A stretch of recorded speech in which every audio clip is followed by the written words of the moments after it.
ఆకాశవాణి ప్రాంతీయ వార్తలు చదువుతున్నది కేసుమా. ముఖ్యాంశాలు: ఆంధ్రప్రదేశ్లోని బద్వేల్ నెల్లూరు 4 వరుసల రహదారి అభివృద్ధికి కేంద్ర మంత్రివర్గం ఆమోదం తెలిపింది. కేంద్ర సమాచార ప్రసార శాఖ సహాయ మంత్రి ఎల్. మురుగన్ ఈరోజు రేపు ఆంధ్రప్రదేశ్లో పర్యటిస్తారు. యోగా ప్రాముఖ్యతను తెలియజేసేలా ఆంధ్రప్రదేశ్లో యోగా మాసోత్సవాలను నిర్వహిస్తున్నామని ముఖ్యమంత్రి నారా చంద్రబాబు నాయుడు పేర్కొన్నారు. కౌమార బాలికల్లో రక్తహీనతను నివారించేందుకు ఇందిరమ్మ అమృతం పథకాన్ని తెలంగాణ మంత్రి ధనసరి అనసూయ సీతక్క ఈరోజు ప్రారంభిస్తారు. తెలంగాణలో డిగ్రీ ఆన్లైన్ సర్వీసెస్ దోస్తు తొలి విడత ప్రవేశాలను ఈరోజు నుంచి కేటాయిస్తారు. వార్తల వివరాలు: ఆంధ్రప్రదేశ్లోని బద్వేల్ నెల్లూరు 4 వరుసల రహదారి అభివృద్ధికి కేంద్ర మంత్రివర్గం ఆమోదం తెలిపింది. ప్రధానమంత్రి నరేంద్ర మోదీ అధ్యక్షతన సమావేశమైన మంత్రివర్గ నిర్ణయాలను కేంద్ర సమాచార ప్రచార శాఖ మంత్రి అశ్విని వైష్ణవ్ నిన్న పాతికేయులకు వెల్లడించారు. రాష్ట్రంలోని బద్వేల్ నెల్లూరు రహదారిని 3,653 కోట్ల రూపాయలతో 108.134 కిలోమీటర్ల పొడవున ఈ రహదారిని అభివృద్ది చేయనున్నామని చెప్పారు.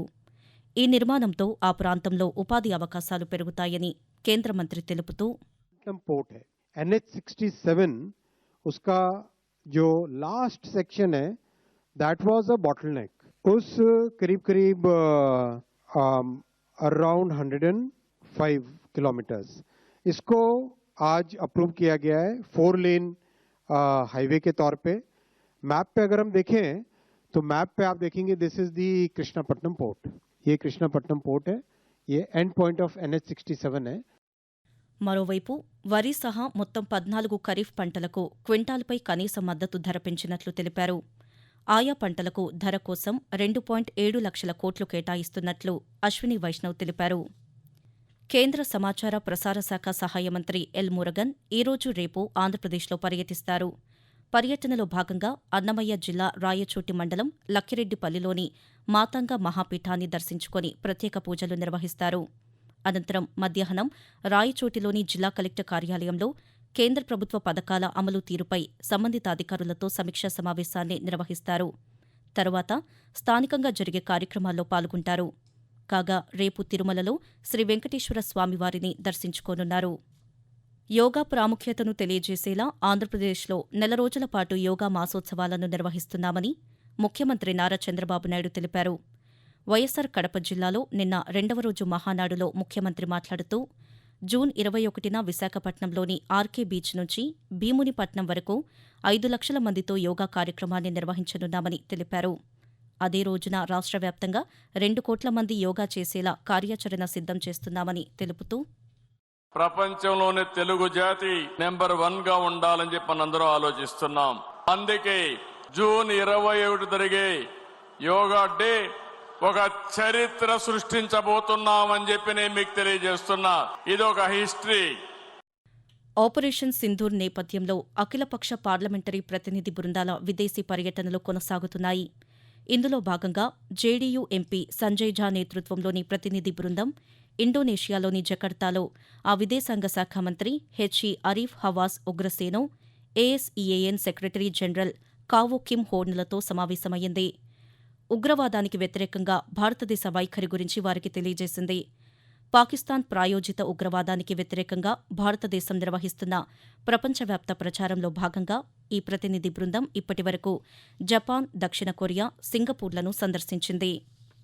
ఆడపిల్లలకు శక్తినిద్దాం, ఆరోగ్య తెలంగాణను నిర్మిద్దాం నినాదంతో ప్రత్యేక పోషకాహార పథకాన్ని తెలంగాణ ప్రభుత్వం రూపొందించింది. కౌమార బాలికల్లో రక్తహీనతను నివారించేందుకు ఇందిరమ్మ అమృతం పథకాన్ని తెలంగాణ స్త్రీ శిశు సంక్షేమ శాఖ మంత్రి ధనసరి అనసూయ సీతక్క ఈరోజు ప్రారంభిస్తారు. ఈ కార్యక్రమాన్ని భద్రాద్రి కొత్తగూడెంలో మంత్రి ఈరోజు ప్రారంభిస్తారు. రాష్ట్రంలో తొలుత ప్రయోగాత్మకంగా భద్రాద్రి కొత్తగూడెం, కొమురంభీం ఆసిఫాబాద్, జయశంకర్ భూపాలపల్లి జిల్లాల్లో అమలు చేయనున్నారు. ఇందిరమ్మ అమృతం పోషకాహారం కింద పల్లీలు, చిరుధాన్యాలతో తయారైన చిక్కీలను అంగన్వాడీ కేంద్రాల ద్వారా బాలికలకు ఉచితంగా పంపిణీ చేయనుంది. ఆకాశవాణి ప్రాంతీయ వార్తలు వింటున్నారు. తెలంగాణలో డిగ్రీ ఆన్లైన్ సర్వీసెస్ దోస్తు తొలి విడత ప్రవేశాలను ఈరోజు నుంచి కేటాయిస్తామని దోస్త్ కన్వీనర్ ఆచార్య వి. బాలకృష్ణారెడ్డి ఒక ప్రకటనలో తెలిపారు. మొత్తం 89,572 మంది రిజిస్ట్రేషన్లు చేసుకున్నారని చెప్పారు.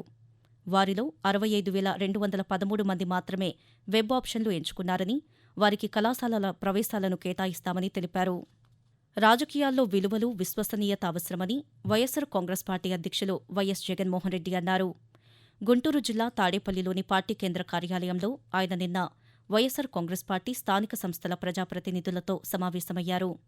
ఈ సందర్భంగా జగన్మోహన్రెడ్డి మాట్లాడుతూ, చంద్రబాబు నాయుడు గారు ఎన్నికలప్పుడు ఇచ్చిన మేనిఫెస్టో ఆ ప్రతి ఇంట్లో వాళ్ళ దగ్గర కాపీ ఉంది. ప్రతి ఇంటికి వెళ్ళి వీళ్ళు చెప్పిన మాటలు ప్రతి ఇంట్లోనూ కూడా ప్రజలకు గుర్తుంది. వీళ్ళు ఇచ్చిన బాండ్లు ప్రతి ఇంట్లో కూడా ఈ రోజుకి ఉన్నాయి. హామీల దగ్గర నుంచి మొదలు పెడితే 143 హామీలకు గతి లేదు, సూపర్ 6కు గతి లేదు, సూపర్ 7కు గతి లేదు. తలసేమియా బాధితుల కోసం ఆంధ్రప్రదేశ్ ఎన్నికల సంఘం, రెడ్ క్రాస్ సంస్థ విజయవాడ శాఖ సంయుక్తంగా నిన్న విజయవాడలో రక్తదాన శిబిరాన్ని నిర్వహించారు. ఈ కార్యక్రమంలో 100 మందికి పైగా రక్తదానం చేశారు. ఈ సందర్భంగా రాష్ట్ర ఎన్నికల సంఘం జాయింట్ సెక్రటరీ సాయి ప్రసాద్ పాత్రికేయులతో మాట్లాడుతూ, తలసేమియా చిన్నారులకు ఉపయోగపడేందుకు ఈ శిబిరాన్ని ఏర్పాటు చేశామని తెలిపారు. అత్యవసర పరిస్థితుల్లో రక్తం అందక ఎంతోమంది ప్రాణాలు కోల్పోవడం జరుగుతుందన్నారు.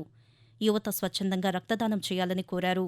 మృగశిర కార్తె సందర్భంగా హైదరాబాదులోని నాంపల్లి ఎగ్జిబిషన్ గ్రౌండ్స్లో ఏటా జూన్ 8న జరుగుతున్న చేప ప్రసాదం పంపిణీ ప్రశాంతంగా పూర్తి చేయాలని ప్రభుత్వం నిర్ణయించిందని హైదరాబాద్ జిల్లా ఇన్ఛార్జ్ మంత్రి పొన్నం ప్రభాకర్ అన్నారు.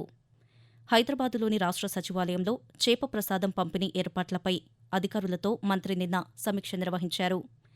ఈ సందర్భంగా మత్స్యశాఖ నుంచి 1.5 లక్షల చేప పిల్లలను సిద్ధం చేస్తున్నామన్నారు. ఈసారి ప్రసాదం కోసం వచ్చేవారికి అదనంగా సౌకర్యాలు కల్పించాలని మంత్రి అధికారులను ఆదేశించారు. వాతావరణం. వాయువ్య బంగాళాఖాతంలో ఏర్పడిన తీవ్ర అల్పపీడనం కొనసాగుతోందని అమరావతి వాతావరణ కేంద్రం తెలిపింది. దీని ప్రభావంతో ఆంధ్రప్రదేశ్లో రానున్న 2 రోజుల పాటు భారీ వర్షాలతో పాటు ఈదురుగాలులు వీచే అవకాశముందని వాతావరణ శాఖ అధికారి ఎం వెంకట్రావు పేర్కొంటూ, ఈ రోజు ఉత్తర కోస్తా ఆంధ్రప్రదేశ్ యానాంలో తేలిపడిన మోస్తరు వర్షాలు ఉరుములతో కొన్ని జల్లు అనేక చోట్ల కురిసే అవకాశం ఉంది. రేపు కొన్ని చోట్ల కురిసే అవకాశం ఉంది. ఈ రోజు ఉత్తర కోస్తా ఆంధ్రప్రదేశ్ యానాంలో భారీ నుండి అతి భారీ వర్షాలు 1-2 చోట్ల కురిసే అవకాశం ఉంది. రేపు భారీ వర్షాలు 1-2 చోట్ల కురిసే అవకాశం ఉంది. ఈ రోజు రేపు ఉత్తర కోస్తా ఆంధ్రప్రదేశ్ యానాంలో ఉరుములతో కొన్ని మెరుపులు బలమైన ఎదురుగాలు గంటకు 50 నుంచి 60 కిలోమీటర్ల వేగంతో వీచే అవకాశం ఉంది. ఇక దక్షిణ కోస్తా ఆంధ్రప్రదేశ్లో ఈ రోజు రేపు తేలిపడిన మోస్తరు వర్షాలు ఉరుములతో కొన్ని జల్లు కొన్ని చోట్ల కురిసే అవకాశం ఉంది. ఉరుములతో కొన్ని మెరుపులు బలమైన ఎదురుగాలు గంటకు 50 నుంచి 60 కిలోమీటర్ల వేగంతో వీచే అవకాశం ఉంది. మరోవైపు తెలంగాణలోనూ నైరుతి రుతుపవనాలు విస్తరించాయని హైదరాబాద్ వాతావరణ కేంద్రం వెల్లడించింది.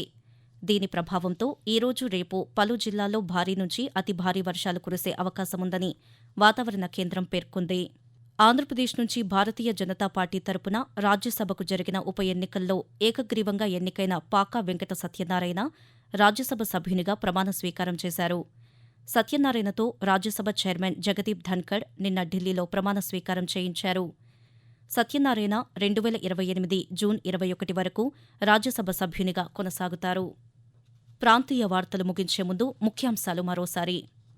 ఆంధ్రప్రదేశ్లోని బద్వేల్ నెల్లూరు 4 వరుసల రహదారి అభివృద్ధికి కేంద్ర మంత్రివర్గం ఆమోదం తెలిపింది. కేంద్ర సమాచార ప్రసార శాఖ సహాయ మంత్రి ఎల్ మురుగన్ ఈరోజు రేపు ఆంధ్రప్రదేశ్లో పర్యటిస్తారు. యోగా ప్రాముఖ్యతను తెలియజేసేలా ఆంధ్రప్రదేశ్లో యోగా మాసోత్సవాలను నిర్వహిస్తున్నామని ముఖ్యమంత్రి నారా చంద్రబాబు నాయుడు పేర్కొన్నారు. కౌమార బాలికల్లో రక్తహీనతను నివారించేందుకు ఇందిరమ్మ అమృతం పథకాన్ని తెలంగాణ మంత్రి ధనశ్రీ అనసూయ సీతక్క ఈరోజు ప్రారంభిస్తారు. తెలంగాణలో డిగ్రీ ఆన్లైన్ సర్వీసెస్ దోస్తు తొలి విడత ప్రవేశాలను ఈరోజు నుంచి కేటాయిస్తారు.